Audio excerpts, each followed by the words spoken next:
今天是2025年的10月22日。当我看到这个标题“谷歌陷入对中国的痴迷和羡慕”，我就笑了。好吧，那我们来看看哦，就是说在社交媒体上，美国的一个科技精英对中国的一个基建速度啊、制造业实力、人工智能的创新能力是赞叹不已。同时的话，他们也痛惜美国陈旧的基础设施、繁琐的监管体系，然后就是螺丝钉、无人机等生产设备难以制造的一个经济体，然后一些呼吁启动美国 Deep 的项目，甚至还说出了要效仿中国的996。所以说，这就是我看到这篇瞬间就笑了。你996你都要效仿，那你到底在想啥？那你知道中国就是大多数人大家羡慕的是啥？羡慕的是，我记得好像是欧洲有一些国家开始实行了4个工作日，人家都已经成了那个只做必要的工作，一周工作4天就够了。那美国这群人就有点搞笑了。你要 DeepSeek 到底是为了什么？是为了解放人类自己，还是让人类工作的更多、更辛苦呢？那到底是要解放还是不解放呢？对于美国精英来说，美国没有创造未来，而是别的国家在创造未来，这个现实是很难接受的。然后不仅关乎技术，而且一个身份认同的问题。然后，就是当美国的游客到了中国之后，他们就是会在社交媒体上发布中国的桥梁、高铁、城市、天际线视频的时候，那些对美国无力建造住房和高铁感到沮丧的所谓丰饶派的民主党人士也受到了这种情绪的影响。那我在这里保持一个疑问，究竟是有多少？其实我会看到说，不只是中国有这种就是像这种城市天际线哦，包括印度尼西亚呀，然后你看新加坡也是嘛，就亚洲那一带，就是很多个国家，好像我觉得都有这种，哪怕就是缅甸也有这种高楼大厦，就缅甸的经济体那是非常非常的差的。不过硅谷开始关注中国，这是一个积极的信号。所以说这一篇文章就是我总体这样子看下来的话，就像现在说就是说，中国在那个新型技术军备竞速中的投资。那英伟达的黄仁勋就说，中国的芯片仅落后几纳秒，那在人工领域就是并未落后于美国。诶，这是真的吗？他说这些评论在两国都引发了质疑。那如果是真的，中国为什么要费那么大的力气去绕后门，然后去买英伟达的一个芯片呢？所以说，硅谷关于中国的讨论也忽略了本国的矛盾。那一些呼吁美国复兴的领袖，同时也支持着破坏复兴的政策，削减大学资金，收紧技术移民签证规则，发动贸易战，破坏与加拿大、墨西哥等盟友的供应链。那美国还在争论如何重建之际，中国正加大政府对研发的一个支持。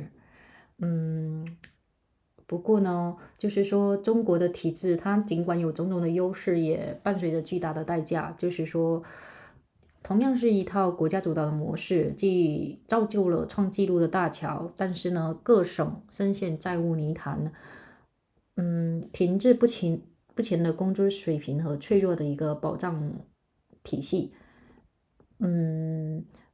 贵州近期竣工的一个最高桥梁坐落于债务最重的一个省份，那该省的一个农村养老金每个月就是生活费不足150元，那10元的一个低价出租车服务的背后是日益扩大的一个网约车群体，然后不乏失业的律师、教师和会计师。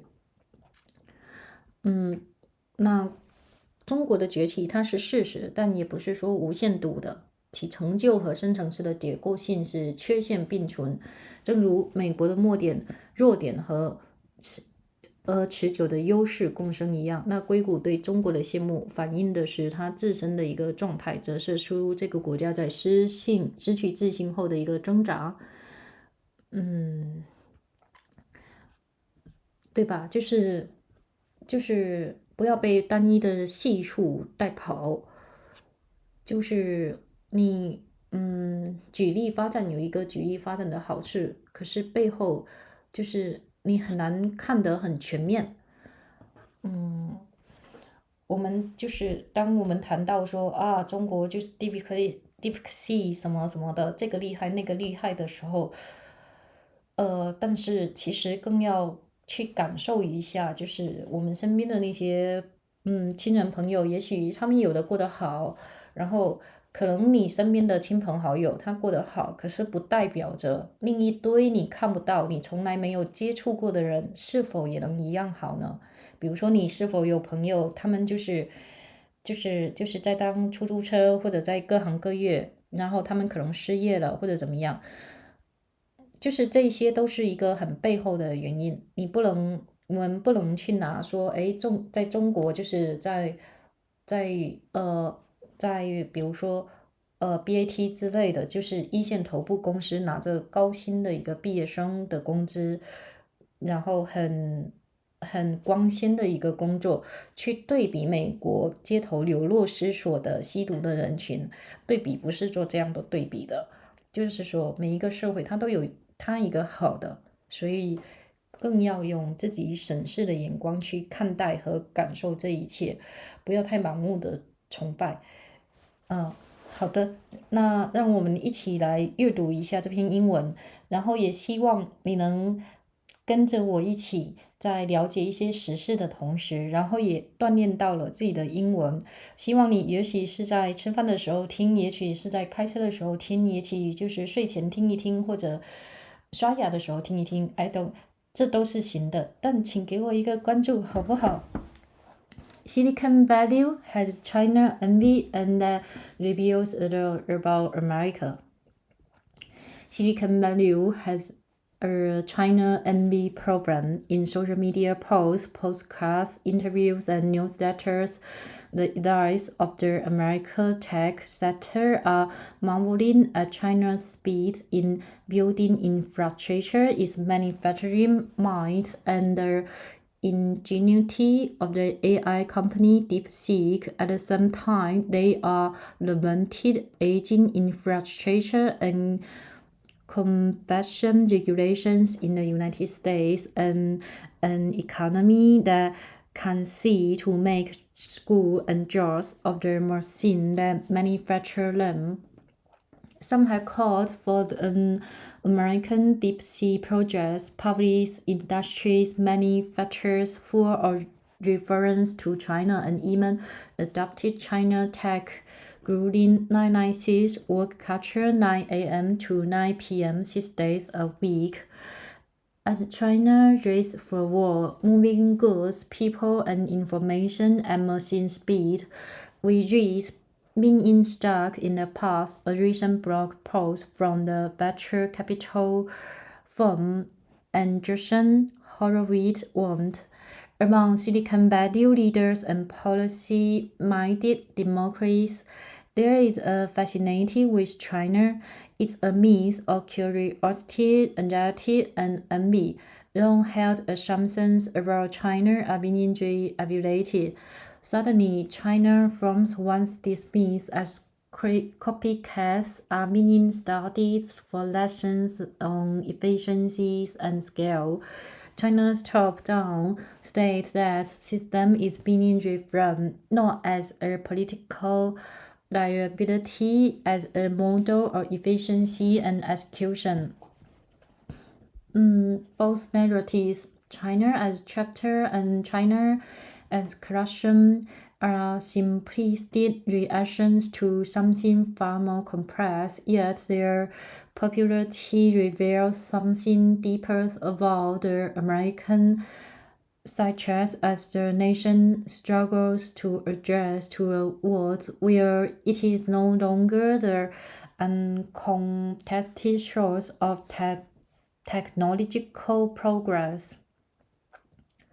For America, the idea that the future is now being created elsewhere, not in the United States, it is a hard reality to assess, said everyone, a Silicon Valley-based tech writer.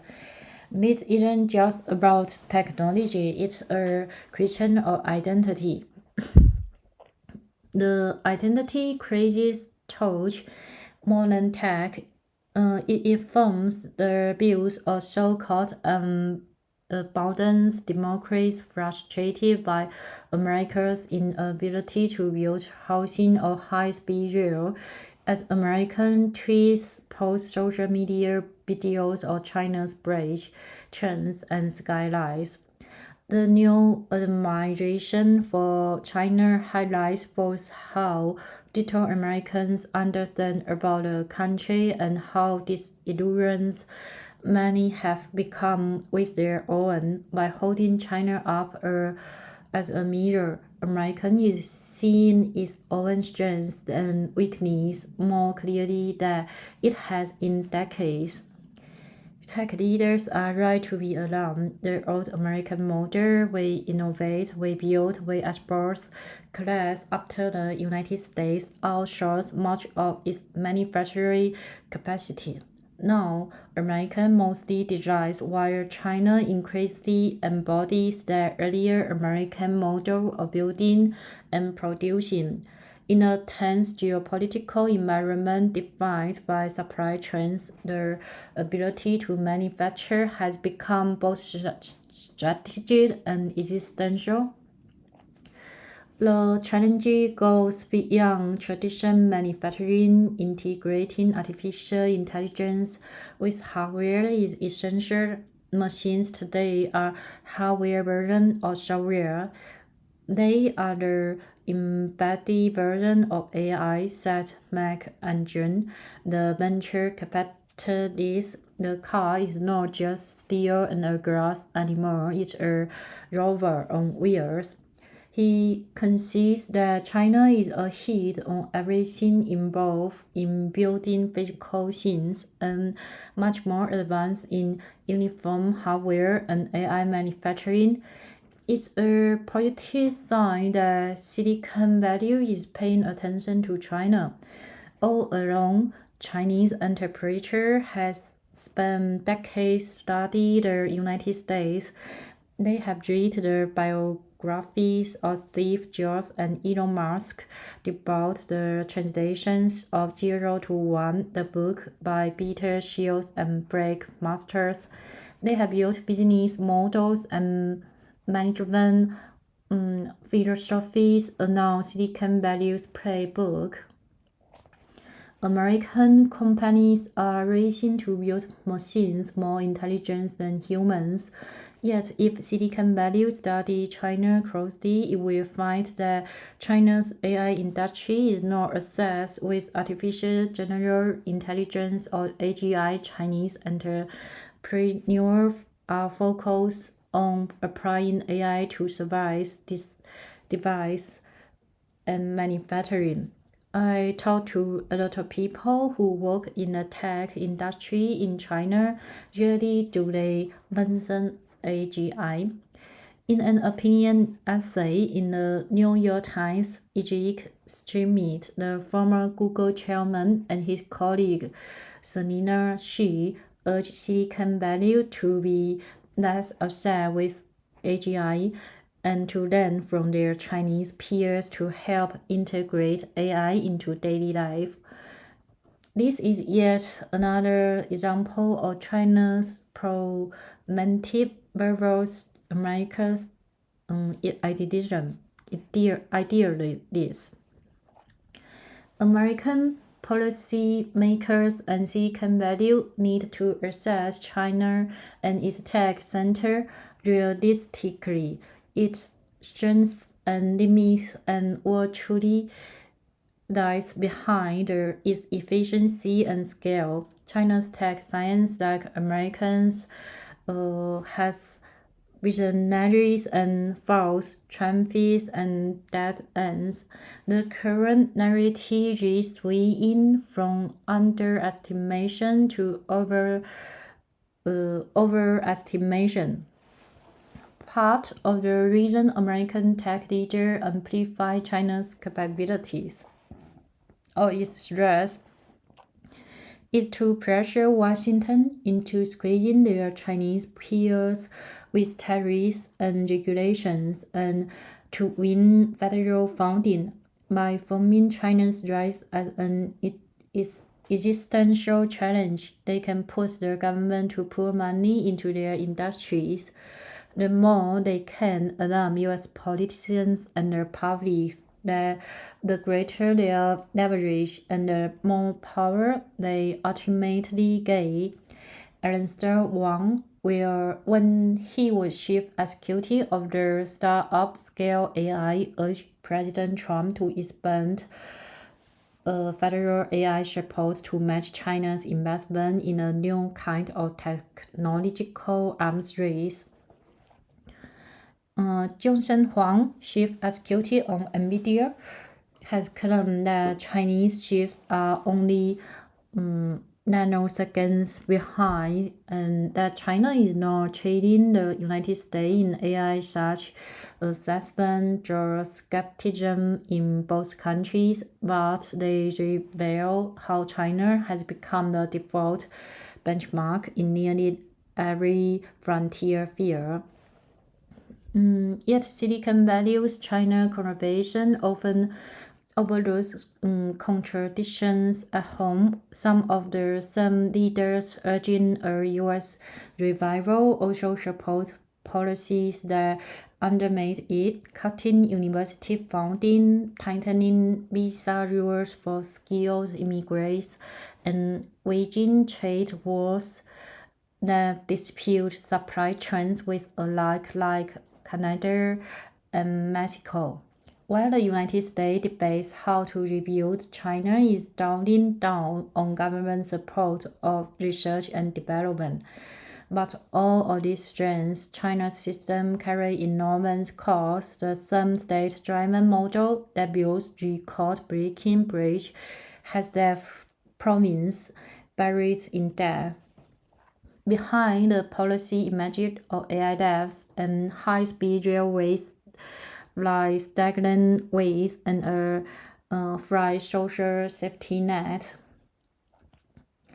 The world's tallest bridge recently completed in Guizhou stands in one of the country's most in-depth provinces, where rural pensioners live on less than $20 a month. The $1.50 taxi rides that delight American influencers make a growing class of rideshare drivers, unemployed lawyers, teachers, and accountants. That contrast is easy to miss from afar. China's rise is rare, but it's not about this. Its achievements coexist with deep structural flaws, just as America's weakness coexists with enduring strengths. Silicon Valley, China, and we ultimately say more about America than about China. It reflects a nation grappling with its lost confidence. It also was remembering that the US-China tech rivalry is an ongoing race. In 2018, I began this column with a piece about China's Sputnik moment. Under the weight of American sanctions, the near death of the tech company has jolted the country into building chips and other technology to reduce dependence on the United States. When OpenAI released the GPT on November 30, 2022, AI engineers in China called that day their ChatGPT moment. It was for many Chinese a time of despair. 2 years later, DeepSeek unveiled a cost-effective, high-performing chatbot powered by weaker computer chips. This time, it was called a Sputnik moment for the American AI industry, a reminder that the race never ends. Thanks for listening. Hoping you have a very good day.